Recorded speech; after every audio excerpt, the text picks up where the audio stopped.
بسم الله الرحمن الرحیم. السلام علیکم و رحمت الله و برکاته. جناب معین صاحبان وزارت صحت عامه، رؤسای محترم، همکاران عزیز از مطبوعات افغانستان، خانم ها و آقایان، احترامات و تمنیات نیک ما خدمت شما تقدیم است.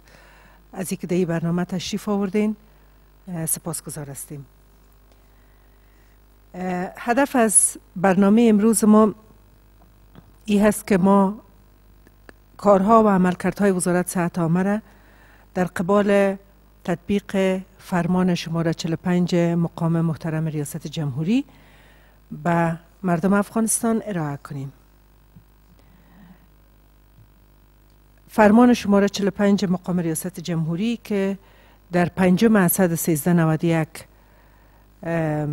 صادر شده، مسئولیت ها و اجراعات مستقیم را به وزارت صحت عامه وظیفه دادن که حال 6 ماه از انفاذی فرمان تیر میشه و به مناسبت از اینکه فرمان موعد 6 ماهش تکمیل شده، ما میخواهیم که به مطبوعات افغانستان گزارشات 6 ماه خود ارائه کنیم. مطابق فرمان مقام عالی ریاست جمهوری، وزارت صحت عامه مکلف بوده که 3 وظیفه مشخصه اجرا کنه. اول، طی مدت 6 ماه تمام شفاخانه های خصوصی و دولتی را مورد ارزیابی قرار داده و معیاری ساختن شفاخانه ها و مراکز صحی که خلاف اسناد تقنینی و پالیسی وزارت صحت عامه فعالیت می نمایند و یا کیفیت خدمات در آنها پایین می باشد اقدام و به شورای وزیران گزارش دهد. دوم، طی مدت 6 ماه روند تولید ادویه در بازارهای کشور را از نظر کمی و کیفی بررسی نموده توأم با نظریات مشخص و پیشنهادهای اصلاحی آن وزارت به شورای وزیران ارائه نماید. سوم، طی مدت 1 سال در معیاری ساختن شفاخانه های ولایتی و ولسوالی اقدام نموده و زمینی ایجاد تسهیلات برای ارائه خدمات صحی دوامدار و با کفایت از جانب حکومت را در ولایت کشور مساعد و نهادینه سازد. کارهایی را که ما در 6 ماه گذشته به این راستا کردیم، یک قدم بسیار مهم ما در قسمت شفاخانه های دولتی و مخصوصا شفاخانه های شهر کابل تفویض صلاحیت های مالی و تدارکاتی به مدیریت شفاخانه ها بوده.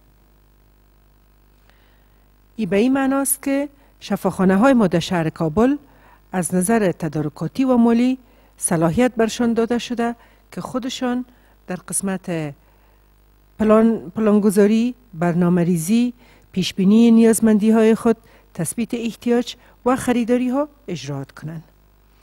این روند موازی بوده به ارتقای ظرفیت در سطح شفاخانه ها، ظرفیت های تدارکاتی و مالی، چنانچه متخصصین مالی، متخصصین تدارکاتی و متخصصین برای ارقام و راپوردهی طبی برای شفاخانه ها استخدام شده و این پروسه در 14 شفاخانه شهر کابل آغاز شده.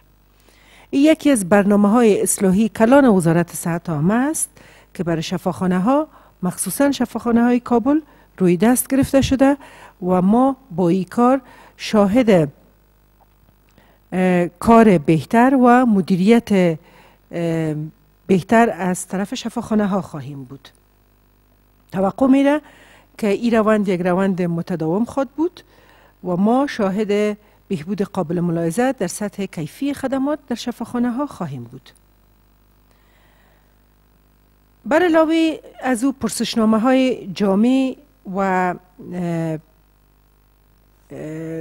خیلی قوی که شاخص های ارزیابی در او مشخص بود توسط تیم های نظارتی و بررسی وزارت صحت عامه تدوین شد و طی این پرسشنامه ها هم شفاخانه های خصوصی و هم شفاخانه های دولتی مورد بررسی و ارزیابی قرار گرفتند. ما خدمت شما اول ارزیابی ها و دستاوردهایی که در ساحه سکتور خصوصی داشتیم شفاخانه های خصوصی عرض می کنم. در افغانستان در مجموع ما 182 شفاخانه خصوصی داریم که از این جمله 88 باب شفاخانه در شهر کابل است و 94 باب شفاخانه در ولایت ها کار می کنند. تمام این 182 باب شفاخانه های خصوصی در جریان 6 ماه گذشته حداقل برای 2 بار اینا بررسی و مطالعه شدند. طی این بررسی و مطالعه ها 87 باب شفاخانه خصوصی به نسبت تخلفات که تخلفات شامل مشکلات در جواز و فعالیت خودسرانه، مشکلات مدیریتی و عدم رعایت معیارات تعریف شده حداقل بود مسدود شده. از این 8 باب شفاخانه مسدود شده، 7 باب شفاخانه به صورت دائمی مسدود شده و 8 باب شفاخانه به صورت موقتی الا اصلاح خلاهای تکنیکی و قانونی مسدود شده. از جمله 87 باب شفاخانه مسدود شده، 61 باب از او در کابل بوده و متباقیش در ولایات است. بر علاوه این بررسی ها به تعداد 3 باب لابراتوار و 4 باب شفاخانه خصوصی جهت تعقیب عدلی و قضایی به اداره لوی سارنوالی معرفی شدند. در پهلوی از ما نظارت های حمایوی یا بررسی های حمایوی هم از تأسیسات صحی خصوصی و دولتی داشتیم. یعنی تیم های ما، همکاران ما، کمیته های بررسی ما به شفاخانه ها رفتن که نه تنها خلاهایشان را پیدا کنند بلکه در قسمت پر کردن این خلاها و اقدامات اصلاحی برشان مشوره بده. در بخش شفاخانه های خصوصی در شهر کابل از پرسشنامه های جامعی که مورد مطالعه و بررسی قرار گرفت چند دریافت عمده‌اش خدمت شما ارائه میکنیم. اول در بخش جواز فعالیت. جواز فعالیت یکی از شاخص هایی بود که در بررسی های ما مطالعه شد و از این پیدا شد که 38 تسهیل صحی خصوصی ما به معیار بالایی بودند، 10 تسهیل صحی خصوصی ما در معیار پایینی بودند و متبقی 30 تسهیل خصوصی ما در معیار وسط بودند. با آن عده مراکزی که به معیار پایینی قرار داشتند توصیه صادر گردیده است. در بخش نظافت و جلوگیری از انتان و همچنان مدیریت شفاخانه ها که یکی از شاخص های دیگه ما بود، 30 کلینیک معالجوی به معیار بالایی بودند، 17 شفاخانه ما در معیار پایینی بودند و متبقی 31 شفاخانه ما در معیار متوسط قرار داشتند. به مراکز صحی که به معیار پایینی بودند توصیه ارائه گردید. همکاران عزیز، خواهران و برادران گرامی، میخوایم خدمت شما عرض کنم که وزارت صحت عامه در روشنی قانون و مقررات برای انکشاف و سهم سازنده سکتور صحی خصوصی متحد است. کارهایی را که ما کردیم این کارهای اصلاحی بوده، به منظور اصلاح بوده و منافع مریض در محراق توجه ما قرار داشته. در عین زمان کارهای حمایوی ما برای رشد سکتور خصوصی و انکشاف سکتور صحی خصوصی در چند ساحه عمده برای شما خلاصه میکنیم. اول، انفاذ و نشر مقرری مراکز صحی خصوصی که در 21 اسد 1391 در جریده رسمی شماره مسلسل 1084 به چاپ رسیده است. این مقرره در قانونمند شدن مراکز صحی خصوصی یا شفاخانه های خصوصی حکومت افغانستان کمک میکنه. دوم، تعریف و ابلاغ معیارات حداقل برای سکتور خصوصی که این معیارات شامل راهنمودها در مورد نیروی بشری، ساختمان شفاخانه ها، خدمات حمایوی، سامانالات و تجهیزات می باشه. سوم، ایجاد سهولت های اداری، مثلا طی مراحل جواز آسان تر ساختیم، امکانات و سهولت های اداری را برای پرداخت های مالیاتی فراهم کردیم و مراحل اداری را ساده سازی کردیم. چهارم، انکشاف لوایح مرتبط، مثلا لایحه نسخه نویسی، لایحه اشتهارات مراکز صحی خصوصی، مقرره طبابت در معاینه‌خانه های شخصی و موجودیت فارماسیست ها در دواخانه از جمله لوایحی است که ما سرشان کار کردیم و اکثریتشان در مراحل نهایی خود هستند.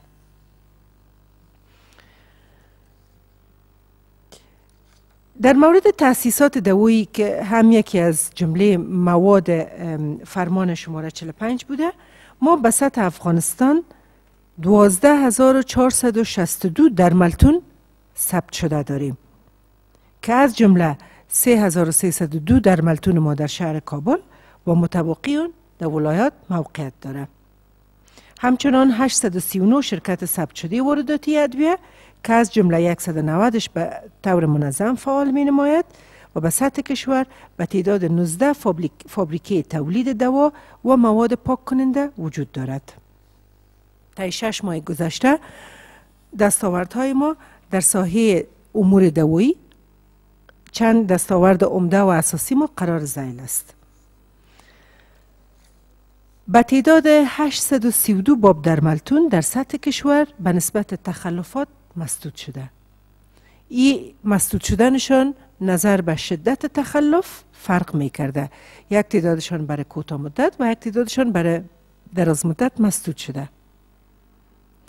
به تعداد 13 باب شرکت تولید ادویه در سطح کشور به نسبت تخلف از قانون به اداره لوی سارنوالی معرفی شدند.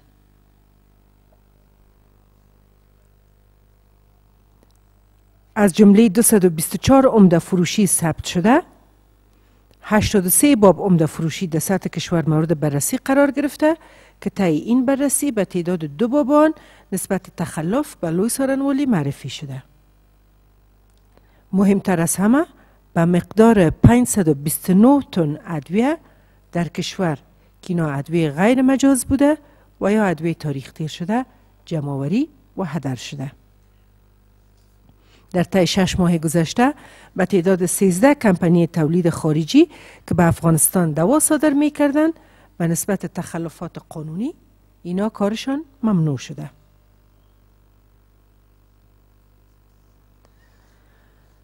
همچنان به مقدار 1145 کیلوگرم ادویه غیر مجاز یونانی از مراکز که طبابت سنتی و یونانی را اجرا می کنند جمع‌آوری و هدر گردیده است. دوستان عزیز از مطبوعات افغانستان ما می خواهیم خدمت شما ای را عرض کنم که ما تمام امی معلومات و ارقام در 4 صفحه تیار کردیم. ای را به اختیارتان قرار میدیم تا شما به طور مستند هم این ارقام پیشتان باشه و از او در اطلاع رسانی استفاده کنین.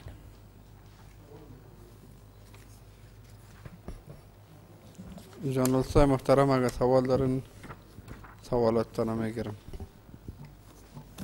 خورد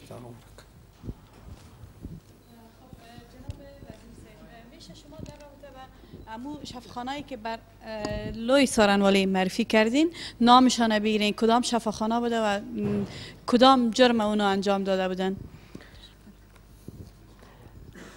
بله زرغونه جان تشکر. در قسمت شفاخانه هایی که یعنی 4 باب شفاخانه خصوصی طی 6 ماه گذشته به نسبت تخلفات به لوی سارنوالی جمهوری اسلامی افغانستان معرفی شده.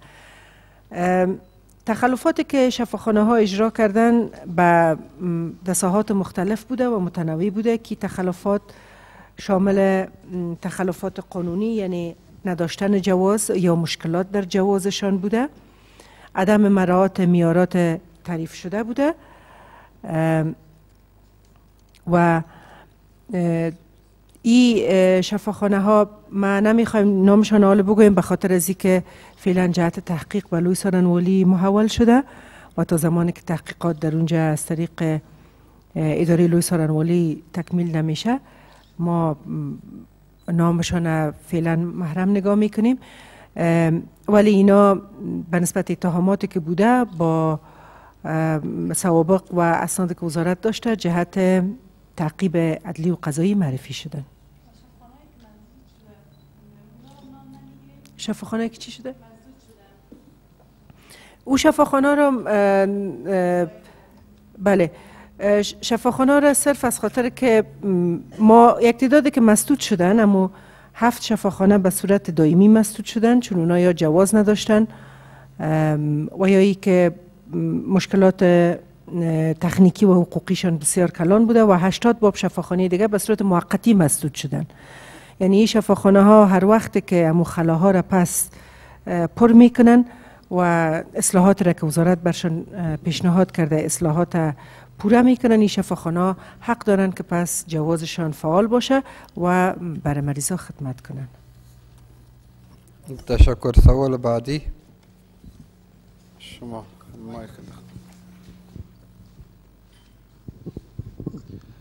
بسم الله الرحمن الرحیم. رضا خلیلی هستم از خبرگزاری صدای افغان، روزنامه انصاف. وزیر صاحب، شما گفتین طی